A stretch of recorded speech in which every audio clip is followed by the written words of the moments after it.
നമ്മുടെ സഭ ഒരു പൗരസ്ത്യ സഭയാണ്. അത് പൗരാണികവും അപ്പോസ്തോലികവും ഏകവും വിശുദ്ധവും കാതോലികവുമായ ഒരു സഭയാണ്. അതുകൊണ്ട് തന്നെ നമ്മുടെ വിശ്വാസം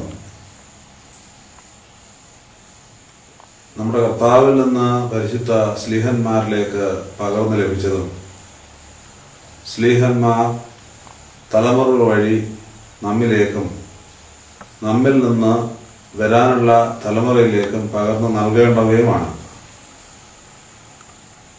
വിശ്വാസത്തിന്റെ അടിസ്ഥാന തത്വങ്ങളിൽ നിന്നോ അടിസ്ഥാന രേഖകളിൽ നിന്നോ വ്യതിചലിക്കുവാനുള്ള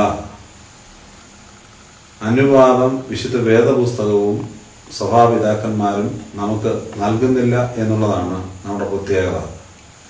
എന്നാൽ അവയെ കാലത്തിനനുസരിച്ച് നിർവചിക്കുവാനും വിശ്വാസികൾക്കും മറ്റു ജനങ്ങൾക്കും മനസ്സിലാക്കി കൊടുക്കുവാനും നമ്മുടെ രക്ഷയ്ക്ക്, ലോകത്തിന് മുഴുവൻ രക്ഷയ്ക്ക് ഉതകുന്ന രീതിയിലാക്കുവാനും ഉള്ള ഉത്തരവാദിത്വം ഇന്ന് ജീവിക്കുന്ന നമുക്കുണ്ട് എന്നതാണ് അതിന്റെ മറ്റൊരു പ്രത്യേകത. സഭയുടെ 2 അടിസ്ഥാന വിശ്വാസ സത്യങ്ങളാണ് പരിശുദ്ധ തൃത്വത്തെക്കുറിച്ചുള്ളതും മനുഷ്യാവതാരത്തെക്കുറിച്ചുള്ളതും. നാം നമ്മുടെ ആരാധനയിൽ എല്ലാ സമയങ്ങളിലും പ്രാർത്ഥനാപൂർവ്വം ഉച്ചരിക്കുന്നതായ വിശ്വാസ പ്രമാണത്തിൽ ഈ 2 അടിസ്ഥാന തത്വങ്ങളും ശരിയായി നാം പ്രാർത്ഥനാപൂർവ്വം പ്രഖ്യാപിക്കാറുമുണ്ട്. പിതാവും പുത്രനും പരിശുദ്ധമായ ത്രിയേക ദൈവത്തിലുള്ള നമ്മുടെ വിശ്വാസവും പരിശുദ്ധ പുത്രൻ തമ്പുരാന്റെ മനുഷ്യാവതാരത്തിലുള്ളതായ നമ്മുടെ വിശ്വാസവും, ഇത് രണ്ടും പരസ്പര ബന്ധിതങ്ങളായ ഒരുമിച്ച് പ്രഖ്യാപിക്കേണ്ട 2 വിശ്വാസ സത്യങ്ങളായതുകൊണ്ടാണ് പിതാവിനും പുത്രനും പരിശുദ്ധ റൂഹായിക്കും സ്തുതി എന്ന് നാം സാധാരണ പറയുമ്പോൾ പെട്ടെന്ന് തന്നെ കുരിശ് വരയ്ക്കണമെന്നും സഭ നമ്മെ നിർബന്ധിക്കുന്നത്. പിതാവ് പുത്ര പരിശുദ്ധ റൂഹായ എന്ന ത്രിയേക ദൈവത്തിൽ നാം വിശ്വസിക്കുന്നു. മനുഷ്യാവതാരം ചെയ്ത് കാൽവരി ക്രൂശിൽ പരമയാഗമായ ക്രിസ്തുവിലും നാം വിശ്വസിക്കുന്നു എന്നാണ് നാം ഒറ്റ സമയത്ത് തന്നെ പ്രാർത്ഥനാപൂർവ്വം പ്രഖ്യാപിക്കുന്നത്. ഈ 2 അടിസ്ഥാന വിശ്വാസ സത്യങ്ങളെയും നമ്മുടെ മനസ്സിൽ സ്ഥിരപ്പെടുത്തുന്ന, നിറയ്ക്കുന്ന വിശ്വാസ സത്യങ്ങൾ ധാരാളമായി സഭയിലുണ്ട് എന്നുള്ളതാണ് നമ്മുടെ സഭയുടെ വിശ്വാസത്തിന്റെ പ്രത്യേകത. അത് നമ്മുടെ മാത്രമല്ല, എല്ലാ പൗരസ്ത്യ സഭകളും അത് ചെയ്യുന്നവരാകുന്നു എന്നുള്ളതും നാം ഈ സമയത്ത് ഓർക്കേണ്ടതാണ്. വിശുദ്ധരുടെ സംസർഗം, വാങ്ങിപ്പോയവരുമായുള്ള സഭയുടെ ബന്ധം, പരിശുദ്ധ മാമോദീസായിലും കൂദാശകളിലുമുള്ളതായ നമ്മുടെ സംബന്ധം, ഇങ്ങനെ ധാരാളം കാര്യങ്ങൾ അടിസ്ഥാന വിശ്വാസ പ്രമാണങ്ങളായി ഉണ്ട്.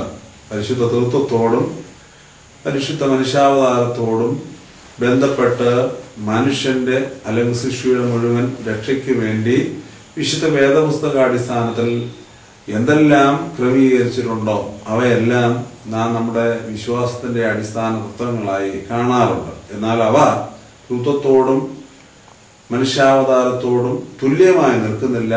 തൃത്വത്തെയും മനുഷ്യാവതാരത്തെയും നമ്മുടെ മനസ്സിൽ ഉറപ്പിച്ചു നിർത്തുന്നതിന് വേണ്ടി നാം അവ ഉപയോഗിക്കുന്നു എന്നുള്ളതാണ്. അതിലുള്ള ഒരു പ്രധാനപ്പെട്ട ഒരു അടിസ്ഥാന വിശ്വാസ പ്രമാണമാണ്, അതുകൊണ്ട് വിശ്വാസ പ്രമാണത്തിലും രേഖപ്പെടുത്തിയിട്ടുണ്ട് വിശുദ്ധരുടെ സംസർഗം എന്നത്.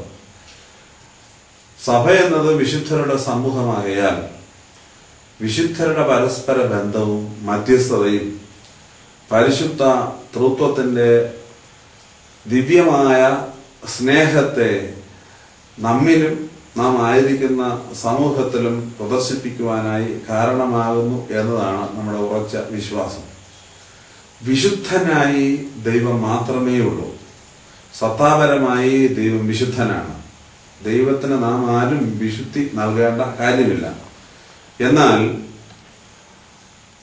വിശുദ്ധനായ ദൈവത്തിൻ്റെ വിശുദ്ധിയോട് ചേർന്ന് നിന്ന് പ്രാർത്ഥനയിലൂടെയും ഉപവാസത്തിലൂടെയും മറ്റ് ആത്മീയ അനുഷ്ഠാനങ്ങളിലൂടെയും ആർജിച്ചെടുത്ത വിശുദ്ധിയുള്ള പിതാക്കന്മാരും അമ്മമാരും നമ്മുടെ സഭയിലുണ്ട്, നമുക്ക് മുൻഗാമികളായിട്ടുണ്ട് എന്നുള്ളതാണ് നമ്മുടെ സഭയുടെ ധന്യത എന്നത്.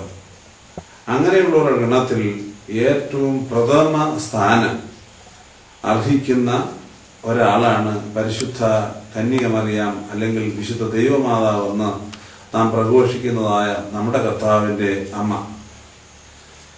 പരിശുദ്ധ കന്യക മറിയാമിനെ കുറിച്ച് സഭ അടിസ്ഥാനപരമായി 2 കാര്യങ്ങളാണ് പ്രഖ്യാപിക്കാറുള്ളത്. ഒന്ന്, അവൾ ദൈവപ്രസവിത്രിയാണ്. ദൈവമാതാവെന്ന് നാം പറയുമ്പോഴും സുറിയാനി ഭാഷയിൽ യൽദാഥാലോഹോ എന്ന് വിളിക്കുമ്പോൾ അത് ദൈവത്തെ പ്രസവിച്ചോളെന്നുള്ള വാക്കിനാണ് കൂടുതൽ പ്രാധാന്യമുള്ളത്. അത് ദൈവത്തിന് മുമ്പേ ഒരു സ്ത്രീ ഉണ്ടായിരുന്നുവെന്നോ ആ സ്ത്രീയിലൂടെയാണ് ദൈവം ജനിച്ചതെന്നോ പറയുവാനല്ല. പിന്നെയോ കാലങ്ങൾക്ക് മുമ്പ് കാലങ്ങൾക്കതീതനായവൻ കാലത്തികവിൽ മനുഷ്യന്റെയും ലോകത്തിന്റെയും രക്ഷയ്ക്ക് വേണ്ടി മനുഷ്യനായി ഒരു കന്യകയിലൂടെ ജനിച്ചു എന്നതാണ്. എന്ന് പറഞ്ഞാൽ അതിന്റെ അർത്ഥം പരിശുദ്ധ കന്യക മറിയാമിലൂടെ 2000 വർഷങ്ങൾക്ക് മുമ്പ് ജനിച്ചു എന്ന് പറയുന്ന ക്രിസ്തു അത് മനുഷ്യാവതാരം ചെയ്ത ദൈവമാണ്. പരിശുദ്ധ കന്യക മറിയാം ദൈവമാതാവ് ദൈവപ്രസവത്രി എന്ന് നാം വിളിക്കുമ്പോൾ അതിന്റെ അർത്ഥം മനുഷ്യനായി തീർന്ന ദൈവത്തിന്റെ അമ്മ എന്ന് അർത്ഥം. അതല്ലാതെ ദൈവത്തിന് മുമ്പേ ജീവിച്ചിരുന്ന ഒരാൾ എന്ന് നാം കാണുകയില്ല. പ്രൊട്ടസ്റ്റന്റുകാരും വിശുദ്ധന്മാരുടെ സംസർഗത്തിൽ വിശ്വാസമില്ലാത്തതായ പലരുമൊക്കെ ഇതിനെ വികലമായി മറ്റൊരു രീതിയിൽ വ്യാഖ്യാനിക്കുന്നത് കേട്ടിട്ടുണ്ട്. അത് ചിലരും അറിഞ്ഞും അറിയാതെയും നമ്മുടെ വിശ്വാസികളിലേക്ക് പ്രചരിപ്പിക്കുന്നതായ ഒരു രീതിയുമുണ്ട്. നമ്മുടെ പ്രധാനപ്പെട്ട തത്വം പരിശുദ്ധ ദൈവമാതാവിനെ കുറിച്ചുള്ളത് അത് ദൈവത്തിന് മുമ്പ് ജീവിച്ചിരുന്ന ഒരു സ്ത്രീ എന്നുള്ള അർത്ഥത്തിലല്ല. പിന്നെയോ ദൈവം മനുഷ്യനായി ലോകരക്ഷയ്ക്ക് വേണ്ടി കാലത്തികവിൽ ഈ ഭൂമിയിൽ അവതരിച്ചു എന്ന് കാണിക്കുന്നതിന് വേണ്ടിയാണ് പരിശുദ്ധ കന്യക മറിയാമിന്റെ ദൈവമാതാവെന്ന് നാം പ്രഘോഷിക്കുന്നത്. രണ്ടാമത് ദൈവമാതാവിനെ കുറിച്ച് നാം പറയുമ്പോൾ നമ്മുടെ ആരാധനാ ക്രമങ്ങളിലും നമ്മുടെ വിശ്വാസ പ്രമാണങ്ങളിലും എടുത്തു കാണിക്കുന്ന ഒരു വാക്കാണ് കന്യക എന്നത്.